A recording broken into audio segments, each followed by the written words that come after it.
প্রিয় শিক্ষার্থী বন্ধুরা, আমি এখন তোমাদেরকে দেখাবো খুব সহজেই ক্যালকুলেটরের মাধ্যমে এই অঙ্কটির সমাধান করে।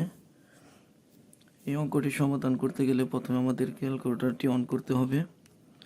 এরপর আমরা ক্যালকুলেটরে এখানে কি বলছে যে x plus one by x সমান 3, তাহলে আমরা এই কথাটি এখানে লিখবো যে x plus one by x সমান 3। সেক্ষেত্রে x লেখার ক্ষেত্রে আমরা কি করবো, আলফা তারপর x প্লাস, এখন ওয়ান বাই এক্স লেখার জন্য আগে আমরা কি করব, 1 তারপরে ভাগ, তারপরে কি লিখবো x সমান আমাদের কি দেওয়া আছে 3। সমান লেখার জন্য আমরা কি করব, আলফা ক্যালকুলেট টিপে দিলে সমান আসবে।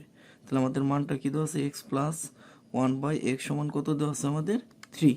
আমরা মানটা লিখে ফেললাম। এখন মানটা লেখার পর আমরা কি করব, দুইবার শিফট ক্যালকুলেট টিপে চাপবো, শিফট ক্যালকুলেট। সেক্ষেত্রে এখানে আমাদের x এর একটা মান দিয়েছে, মানে x সমান আমাদের একটা মান দিয়েছে। এখন এই মানটা আমরা না কেটে এইভাবে আমাদের মানটা থাকবে।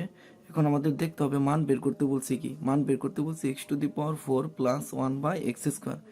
যেহেতু উপরে দুইটা রাশি লেখার ক্ষেত্রে আমরা কি করব, ফার্স্ট ব্র্যাকেট ব্যবহার করব। তাহলে ফার্স্ট ব্র্যাকেট, এখন আমরা কি লিখবো, x to the power 4, x লেখার ক্ষেত্রে alpha x to the power 4 দিতে গেলে যে পাওয়ার 4, তাহলে x to the power 4 plus 1 by কি আছে এক্স স্কোয়ার, তো ব্র্যাকেট, এখন ভাগ এক্স স্কোয়ার তার স্কোয়ার। এখন আমরা কি করব, ক্যালকুলেটটি ব্যবহার করব, ক্যালকুলেট। এখন এখানে বলছে x সমান হোয়াট, মানে x এর আমাদের একটা মান চেয়েছে, যেহেতু মানটা আমাদের কপি করা আছে সেই ক্ষেত্রে আমরা কি করব, সমান চাপবো। সমান চাপলে আমাদের নির্ণয় সমাধানটি এসে পড়েছে।